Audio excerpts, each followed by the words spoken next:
Hi, this is an addendum video to the previous video I made about the moon orbiting within the concave Earth. In that video I did not talk about tides, and because I wasn't quite sure whether or not it was just the moon and the sun relieving the pressure as they orbited around the inside of the Earth, or there was something what Donald Some Stuff 52 brought up when he said that he proposed a theory that the glass sky is actually going higher and lower throughout the day.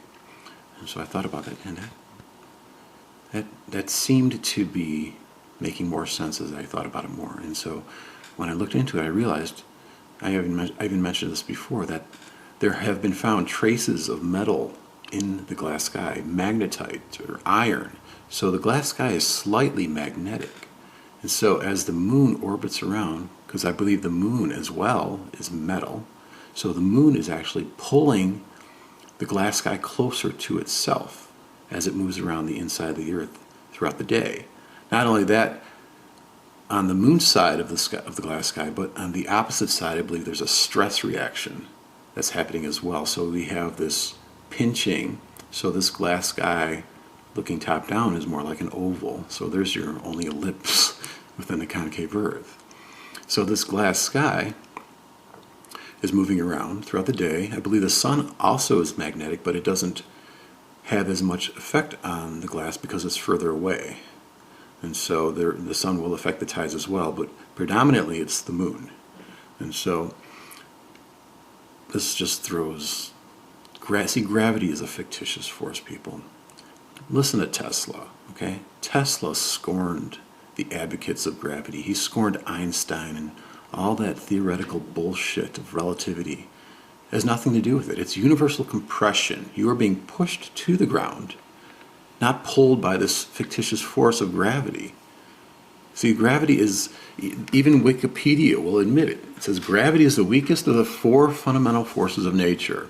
The gravitational force is approximately 10 to the negative 38 times the strength of the strong force, 10 to the 36 times the strength of the electromagnetic force, and 10 to the negative 29 times the strength of the weak force. As a consequence, gravity has a negligible influence on the behavior of the subatomic particles and plays no role in determining the internal properties of everyday matter. No role. They just admitted gravity has this concept of gravity has no role in everyday matter. On the other hand, though, this is where the theoretical bullshit goes into outer space. They haven't been to outer space. They can't test whether or not there's a force called gravity. They just assume based on what? Tides? Well, I just explained to you why tides work. It has nothing to do with gravity. What else? The orbits of the planets? No, that's not because of gravity. I explained to you. I show you why the orbits of the planets work. It has to do with magnetism. It has to do with the temperature. When the planets get closer to the sun, they speed up. It has nothing at all to do with this fictitious force of gravity. See, they have to have this concept. It's this ad hoc concept. Oh, well, since the Earth is spinning and we're being held down to the Earth on this convex Earth, we have to make up this force. Something has to be. It's just like making up flying pink unicorns. It's the same fucking concept. It's fictitious. Okay, so on the other hand, gravity is the dominant force at the macroscopic scale. This is the cause of the formation, shape, and trajectory of astronomical bodies, including those of asteroids, comets, and planets. See, it's all bullshit, guys. It's all bullshit when they'll try to shame you with their ad populum bullshit. It's really funny. It's ironic too. I mean, just imagine if we were the majority.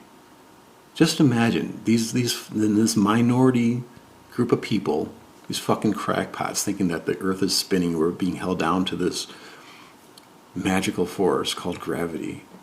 They'd be laughed to fucking shame. So look at it. There's been metal to be found in the glass sky. Magnetite, iron. It's slightly magnetic, so it's being pulled up. The moon is attracting the glass sky toward it. And so just remember, there was a literal flood, and after the flood, the glass sky formed, and the glass sky performed the function of pushing or keeping the water down. So when Noah saw the rainbow in the sky, it was a promise that the Earth would not be flooded again. Why? Because the rainbow is indicative of a glass sky, and the glass sky pushes. It's an ether push. It's not this pull. Universal compression. Listen to Tesla, okay? Pushes you down. So the glass sky, when it's closer to the ground, the water level is lower. It's very simple.